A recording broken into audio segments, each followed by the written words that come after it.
बहुत पहले की बात है। रामनगर में एक मूर्तिकार रहता था। वह सजीव मूर्तियां बनाने में निपुण था। उसकी मूर्तियों को देखने से ऐसा लगता था कि वे अभी बोल उठेगी। उसकी बनाई मूर्तियों को सब देखकर प्रसन्न होते और मूर्तिकार की बड़ाई करते। धीरे धीरे मूर्तिकार के अंदर अपनी कला का घमंड हो गया था। वह लोगों से वही बेरुखी से बातें करने लगा था। ऐसा व्यवहार करना उसकी आदत हो गई थी। मूर्तियां बनाकर उसने बहुत पैसे कमाए। आगे चलकर वह बूढ़ा होने लगा। वह अब बीमार भी रहने लगा। एक दिन उसे ऐसा लगा कि उसकी मृत्यु होने वाली है।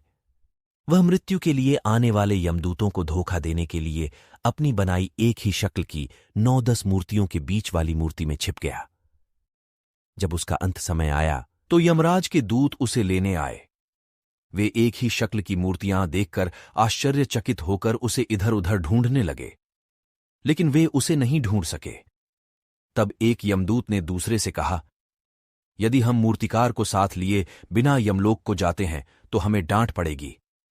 दूसरे, यह कार्य विधाता के बनाए नियम में व्यवधान उत्पन्न करेगा, इसलिए हमें मूर्तिकार को ढूंढने की भरपूर कोशिश करनी चाहिए।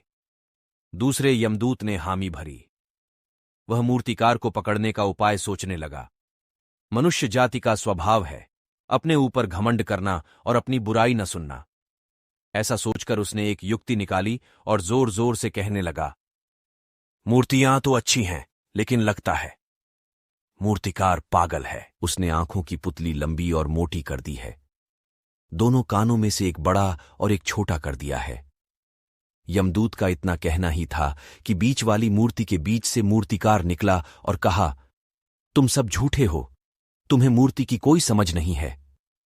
इतने में दोनों यमदूतों ने उसे पकड़ लिया और बोले, हमने तो तुम्हें पकड़ने के लिए यह युक्ति अपनाई थी, चलो हमारे साथ यमलोक में।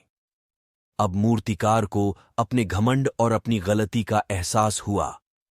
वह यमदूतों की पकड़ में था और यमलोक की यात्रा पर।